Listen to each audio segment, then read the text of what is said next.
पक्षियों में मोर का नाम लेते ही उसके सुंदर रंग बिरंगे पंख नजर आने लगते हैं। मोर के इन सुंदर पंखों के आकर्षण के कारण गांव के बच्चे इन पंखों को इकट्ठे करने के लिए घास भरे खेतों में निकल पड़ते हैं। बच्चों को ये पता होता है कि ये मोर रात को किस पेड़ पर बैठते हैं।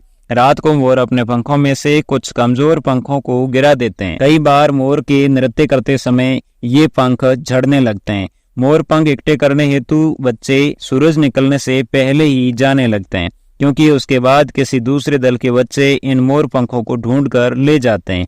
ये मोर पंख कई प्रकार के होते हैं, लेकिन फिर भी बहुत सारे लोग इन सभी मोर पंखों के बारे में नहीं जानते हैं। मोर पंख मुख्य रूप से 3 प्रकार के होते हैं। पहला, तीर के आकार का मोर पंख, जैसा कि आपको इस वीडियो में दिखाई दे रहा है। दूसरा है कटार के आकार का मोर पंख, जो संख्या में सबसे कम होता है। और तीसरा है सबसे प्रमुख मोर पंख, जिसका नाम है चंद्रक। चंद्रक बेहद आकर्षक होता है और मोर पंखों में ये सबसे ज्यादा संख्या में होता है।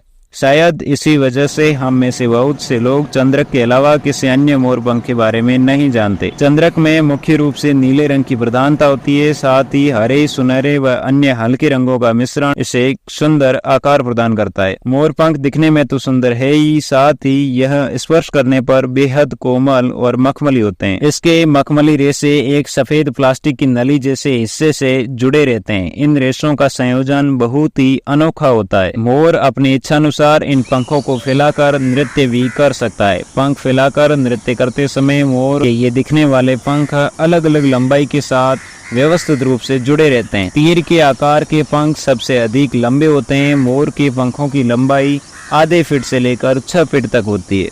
ऐसे मोर पंख जो मध्यम लंबाई के होते हैं, उन्हें मंदिर, घर, समारोह या देवताओं आदि के लिए सजावट के रूप में काम में लिया जाता है। बड़े पंख मंदिर के गर्भगृह में मूर्तियों की शोभा बढ़ाते हैं। कुछ लोग मोर पंखों को वास्तु दोष दूर करने में उपयोगी मानते हैं, तो कुछ सकारात्मक ऊर्जा की प्रवाह को बढ़ाने वाला मानते हैं।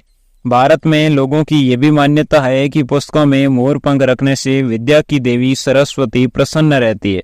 प्राचीन समय में इन्हीं मोर पंखों को स्याही में डुबोकर लिखने में काम भी लिया जाता था।